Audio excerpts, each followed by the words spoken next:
You ever notice how the loudest fights aren't actually the ones that break you? It's the silence. Someone stops texting back, stops making eye contact, just goes quiet. And suddenly, you're replaying every conversation, wondering what you did wrong. Here's the part that's going to mess with you. Scientists at UCLA put people in an fMRI machine and simulated exactly this: social rejection, being frozen out. And the brain scans showed something wild. The same region that lights up when you break a bone lit up when people got ignored. Your brain doesn't know the difference between a broken arm and being shut out. Silence isn't nothing. It's pain your body actually processes as real. But here's the twist nobody talks about. Not everyone who goes silent is trying to hurt you. Some people go silent because they're drowning. Others go silent because they know exactly what it'll do to you. And that's the whole point. Today, we're breaking down the difference. And by the end, you'll never look at silence the same way again. Because here's the thing everybody gets wrong about silence. They treat it like it's one thing. It's not. There are actually two completely different psychological events happening when someone goes quiet on you. And mixing them up is exactly why this stuff is so confusing. Dr. John Gottman spent decades at the University of Washington studying thousands of couples, literally watching them argue in a lab they nicknamed the Love Lab. And he found 4 communication patterns that were linked to divorce with striking, almost eerie accuracy in his studies. One of them was stonewalling. That's when someone shuts down completely mid-conflict, checks out, stops responding, goes physically rigid. And here's what's wild. Gottman's research shows stonewalling usually isn't about control at all. It's what happens when someone's nervous system gets so overwhelmed, so flooded, that shutting down becomes the only option their body has left. It's self-protection, almost like an emotional circuit breaker. But then there's the other kind, the kind where someone goes quiet, watches you unravel, and stays quiet on purpose. Same silence, completely different intention. One person is drowning, the other person is holding you underwater. And figuring out which one you're dealing with, that changes everything about how you respond. So let's start with the drowning one first, because understanding what's actually happening in that person's brain is where this gets genuinely fascinating. Gottman's team didn't just watch these couples argue, they hooked them up to heart rate monitors while they did it. And what they found explains so much. When someone starts stonewalling, their heart rate isn't just elevated, it's spiking past 100 beats per minute, sometimes way higher. Same range as if they were being physically threatened. Their body genuinely believes it's under attack. There's a term for this: diffuse physiological arousal. And once someone hits that state, something kind of brutal happens. They lose the ability to actually process what you're saying. Not because they don't care, because their nervous system has essentially pulled the plug on rational thought to protect itself. You could be saying the most reasonable thing in the world, and it's just not landing, not registering. So when this person goes silent, it's not a power move, it's a shutdown. Think of it like a circuit breaker tripping in your house. It's not punishing you for using too much electricity, it's preventing a fire. But now here's where it gets uncomfortable, because some people have figured out that silence looks the same whether it's self-protection or a weapon, and they use that confusion against you. All right, here's where this flips, because there's real academic research behind this. There's a study by researcher David Buss and colleagues that looked at how people manipulate the people around them. And they found 6 core tactics humans use to control others: charm, coercion, reason, regression, debasement, and one that should sound real familiar by now: silent treatment. Named, studied, documented as an actual manipulation strategy, right alongside things like coercion. And what separates this from stonewalling isn't the silence itself, it's the intent behind it. This person isn't overwhelmed, they're not flooded. They know exactly what they're doing. They've noticed something about you, that you hate uncertainty, that you can't stand unresolved conflict, that you'll do almost anything to fix things. And they use that on purpose. Psychologists who study narcissistic and manipulative behavior patterns call this a power move. Because think about what withholding communication actually does. It puts one person completely in control of when the pain ends. You can't argue with silence. You can't reason with it. You just wait. And the waiting is the punishment. That's the part that should stop you in your tracks. This isn't someone who can't talk to you. This is someone who's decided not talking to you works better than anything they could actually say. Remember that brain scan we mentioned right at the start? This is the actual experiment behind it, and it's weirder than it sounds. Back in 2003, a researcher named Naomi Eisenberger at UCLA ran an experiment called Cyberball. Sounds simple. People play a virtual ball-tossing game while their brain gets scanned. But here's the setup. At some point, the other players just stop throwing you the ball. You get frozen out. Nobody says a word to you. No insult, no confrontation. Just silence and exclusion. And the brain scans showed the dorsal anterior cingulate cortex lighting up. That's the exact same region that activates when your body registers physical pain. Not just something similar to pain, the same emotional distress signal your brain fires when your body is actually hurt. Being iced out by strangers in a computer game triggered that response. Now, scale that up to someone you actually love going silent on you. Your brain isn't built to shrug that off. It's wired, deep, ancient, survival-level wired to treat social exclusion like a genuine threat to your existence. Because for most of human history, getting cut off from your group didn't just hurt your feelings, it could get you killed.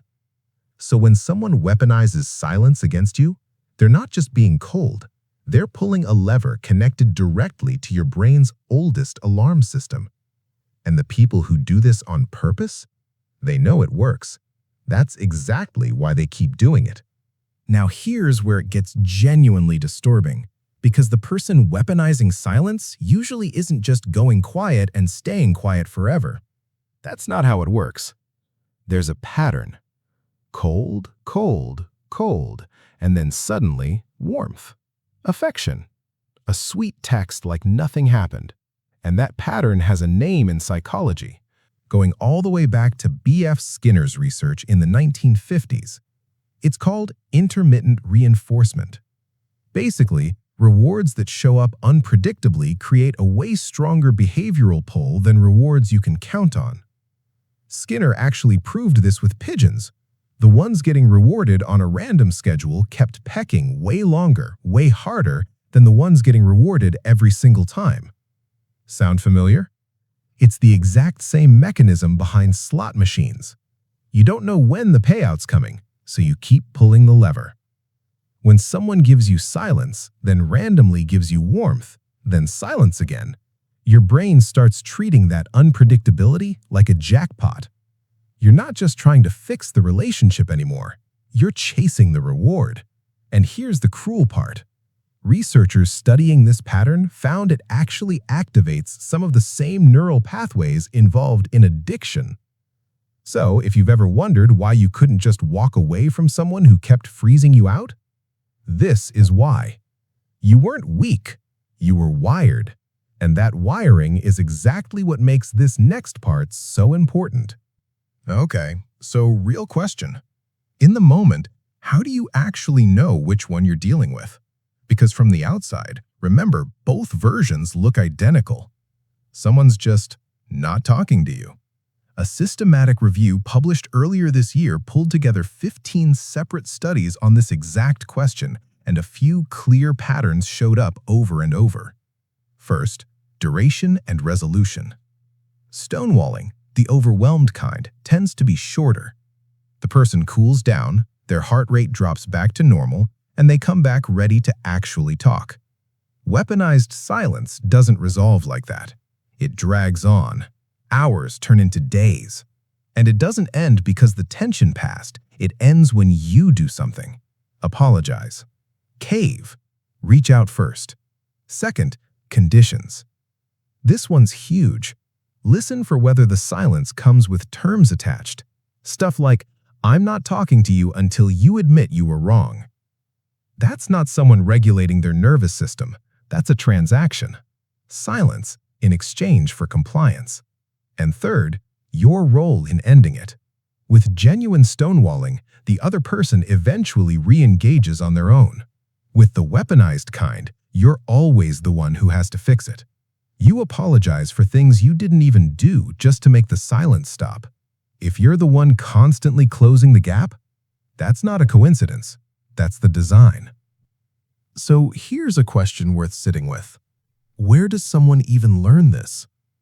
Because nobody's born knowing that silence can control a room. This is learned. And once you trace it back, it stops feeling random. Researchers Gupta and Gupta, in their work on relational conflict, point to something pretty direct. A lot of people who use the silent treatment saw it modeled. Growing up, if a parent went cold and distant whenever they were upset, and that coldness got results, got an apology, got compliance, got the household walking on eggshells, that kid learned something powerful. Not consciously, but somewhere in there, the lesson landed. Silence works. And there's the attachment piece too.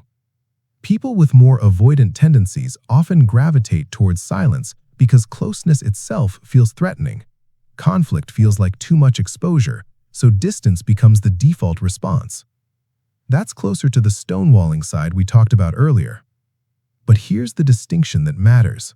Somewhere along the way, some people notice the effect their silence has, the anxiety it creates, the scrambling, the apologies that come pouring in, and they start using it deliberately. What started as a defense mechanism gets repurposed into a tool. Researchers who study passive-aggressive behavior point out exactly why this tactic sticks around into adulthood. It's deniable. You can't accuse someone of doing something when technically they did nothing at all. That's what makes it such a clean weapon. No fingerprints, just consequences. Here's the thing that actually matters once you understand all this. Recognizing the pattern is only half the battle. The other half is what you do with it. Remember that slot machine mechanism we talked about? The thing that keeps you hooked on chasing the reward. Here's how you break it. Behavioral researchers who study intermittent reinforcement are clear on this. The pattern only holds power as long as you keep responding to it. Every time you chase, apologize for something you didn't do, or scramble to fix a silence you didn't create, you're pulling the lever again. And the machine pays out just enough to keep you playing. But when you stop reaching for the reward, the whole mechanism starts losing its grip. Now, if what you're dealing with is genuine stonewalling, someone who's flooded, not weaponizing, the move is different.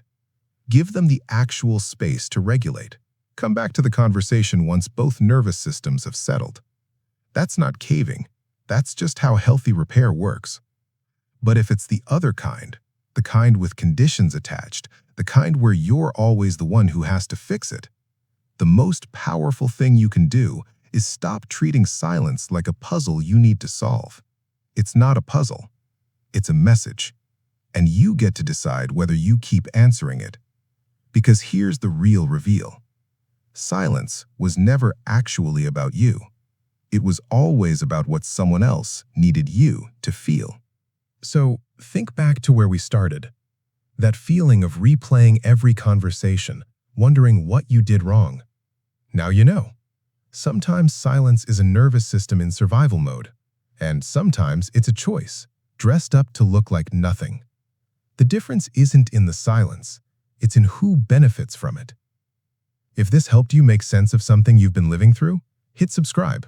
We break down the psychology behind the stuff nobody explains to you. Because the moment you stop chasing an explanation from someone else's silence is the moment you finally hear yourself.